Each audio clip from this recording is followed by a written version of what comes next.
Ada yang menarik dalam pidato yang disampaikan oleh Ketua Umum Partai Demokrasi Indonesia Perjuangan, Ibu Megawati Soekarno Putri, pada kesempatan hari ulang tahun Partai Demokrasi Indonesia Perjuangan yang ke-52. Ya, menarik meskipun tidak dihadiri oleh Prabowo, beliau kemudian menyentil relasi beliau dengan Pak Prabowo yang disangka oleh publik bermusuhan. Ya, tetapi sebenarnya menurut pengakuan beliau, relasi beliau dengan Pak Prabowo dan sengkot Pak Jokowi itu sebenarnya ada dalam relasi bukan partai politik. Selamat datang teman-teman di channel Bukan Partai Politik, Ruang Publik. Sekolahnya publik, bukan sekolahnya partai. Tempat kita bersama-sama belajar dari hari ke hari untuk meninggikan, ya, menguatkan kemampuan kita, menajamkan kemampuan kita untuk berpikir secara argumentatif, bukan secara emosional. Ya, karena itu teman-teman, pastikan diri teman-teman bergabung dalam ruang ini dan bersama-sama kita akan melakukan sebuah perjalanan panjang bersama sampai usia di kandung badan untuk memberi ruang dan kesempatan kepada teman-teman tumbuh menjadi seorang raksasa sebagaimana yang diciptakan oleh Sang Maha Kuasa. Don't raise our voice, emotion, but argument. Ya, teman-teman, sebelum saya lanjut, saya masih menginformasikan terkait dengan keberadaan sebidang tanah di IKN, sekitar IKN, 10 sampai 15 menit. Teman-teman, lokasinya ya ukuran 10 kali 20 itu bisa ditempuh dengan 10 sampai 15 menit dan teman-teman bisa memulai investasi, apakah itu membuat rumah, kantor atau bisnis hanya dengan mulai 1 juta rupiah dalam hitungan 3 tahun, teman-teman akan mendapatkan hak untuk pengelolaan. Hubungi website bukanpartaipolitik.com. Baik, kita kembali kepada diskusi kita. Sebelum kita bicara tentang apa yang saya sampaikan, membongkar relasi Bu Megawati bersama dengan Prabowo dan sengkot Pak Jokowi, kita akan baca dulu ya sebuah buku berjudul Get Anyone to Do Anything, ya, Never Feel Powerless Again. Ya, bagaimana kita memperoleh sesuatu, uh, untuk melakukan sesuatu dan kemudian kita menjadi orang yang bisa lebih powerful, tampil lebih tenang, percaya diri, dan mampu mengendalikan segala sesuatu, especially mampu mengendalikan diri sendiri, ya. Baik, teman-teman, kita akan lihat buku ini di halaman 33 ya. Ini belum habis saya baca teman-teman, sementara saya coba pelajari dan apa yang saya temukan exactly pasti saya akan share kepada teman-teman. Pada halaman 33 dikatakan kita hanyalah manusia biasa. Saya, sobat, Bu Mega, Pak Prabowo, Pak Jokowi, ya, hanyalah ordinary man, ya, orang biasa, not extraordinary man, ya. Jadi kita harus kembali kepada jati diri kita sebagai orang yang biasa saja, ya. Sehingga sebagai orang yang biasa, ya, biasakanlah menjadi orang yang biasa. Oke, kita lihat ini dulu. Melihat orang yang Anda kagumi melakukan tindakan bodoh atau konyol akan membuat Anda lebih menyukainya, ya. Kemudian ini berlawanan dengan pandangan kebanyakan orang, tampil sempurna atau penuh percaya diri tidak selalu mendatangkan hasil yang diinginkan.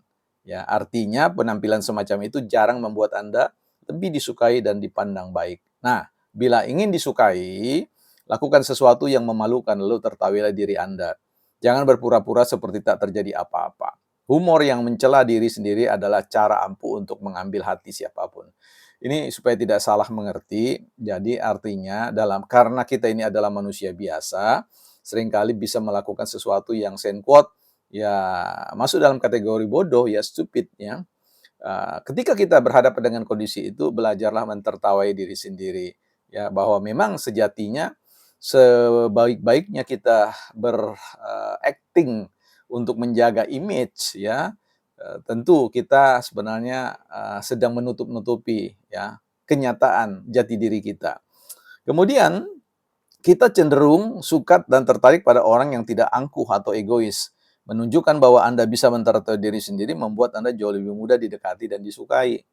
Saat berusaha tampil keren dan penting, orang lain akan memandang Anda terlalu jaga image. Dan kepercayaan diri semua macam itu umumnya dibenci orang lain. Dan ini yang nampak ya pada diri Pak Jokowi. Sekali lagi, ini bukan soal saya Jokower ya, no.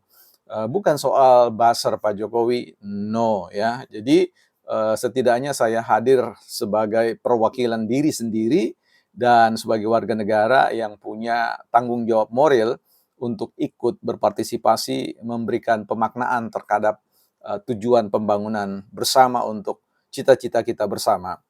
Nah, apa kaitannya dengan yang saya sebutkan bagaimana Bu Megawati Soekarnoputri ini bicara kepada publik dalam event spesial ulang tahun ke-52 dengan mengatakan, ya mungkin ini ada kaitannya dengan ketidakhadiran Pak Prabowo ya, yang tidak diundang. Seolah-olah kemudian memberikan sangkaan kepada publik, oleh publik kepada dirinya bahwa dia sedang bermusuhan dengan Pak Prabowo. Nah, beliau mengungkapkan, Bu Megawati, bahwa beliau ya dengan Pak Prabowo itu tidak ada masalah, tidak sedang bermusuhan ya, seperti itu. Nah, ini menarik untuk kita bahas tentang logika ini ya. Ketika Bu Megawati mengatakan tidak bermusuhan dengan Pak Prabowo, everything is okay, ya, semuanya baik-baik saja.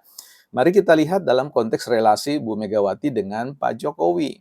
Bagaimana relasi dengan Pak Jokowi? Tentu saya quote, bicara tentang ya tidak baik-baik saja atau ya hancur lebur ya, seperti itu. Nah, logika yang ingin kita bangun adalah bagaimana dengan pandangan Pak Prabowo. Beliau menyampaikan dalam berbagai macam statement, saya dengan Pak Jokowi itu satu tim. Nah, orang yang menyakiti Pak Jokowi itu menyakiti saya. Ah, itu bagaimana Bu Mega?